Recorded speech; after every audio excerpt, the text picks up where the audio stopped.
Ibrahim Accords के ऊपर आज उन्होंने उसको नोबेल पीस प्राइज़ के लिए नॉमिनेट किया। बहुत से मुस्लिम ममालिक ट्रंप के पहले दौर के अंदर इस दबाव में इसराइल को तस्लीम कर चुके हैं। यूएई हमारे सामने बड़ी रोशन मिसाल है उसकी।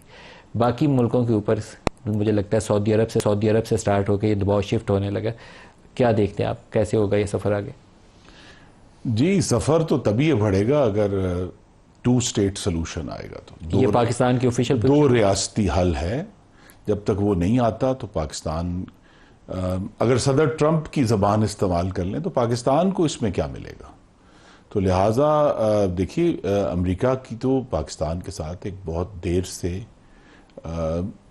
एक समझे कोल्ड पीस रहा है, जिसमें 2011 के बाद से एक बड़ी मुश्किल और तनाव वाली सूरत हाल रही है, जिसमें वक्तन फ़वक्तन कोऑपरेशन भी हुआ। मसलन पाकिस्तान ने बहुत बड़ा कोऑपरेशन दिया। 2011 आपने वो जो ट्रंप वाली स्ट्राइक थी उससे स्टार्ट की? नहीं, Osama bin Laden. Osama bin Laden, हाँ, उसामा बिन लादेन। उसके बाद से बहुत सीरियस, और यही बल्कि जो हमारा डेलीगेशन अभी गया हुआ था उसमें सबसे जो मुस्बत बात ये थी कि वहाँ कैपिटल हिल पे इस दफ़ा हमें जो है वो इल्ज़ाम देने वाली उंगलियों का सामना नहीं करना पड़ा, जो पहले हमें करना पड़ता था कि जी अमेरिका में कहा करते थे।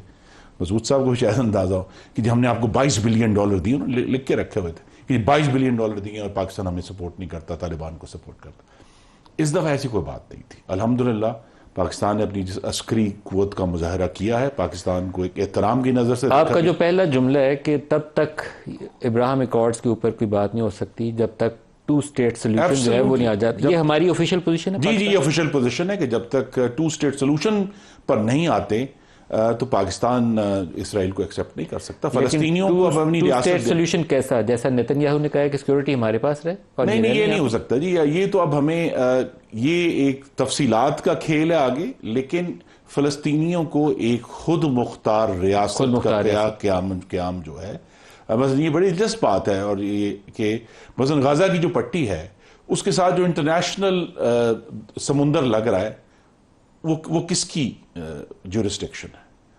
अगर वो इसराइल उस पर क्लेम करता है, इसराइल उसके ऊपर जो है जो लोग इमदाद लेकर जाने की कोशिश की उन्होंने उनके ऊपर बम फेंकता है, लेकिन वो किसी तरह भी इसराइली ज्यूरिस्डिक्शन नहीं है।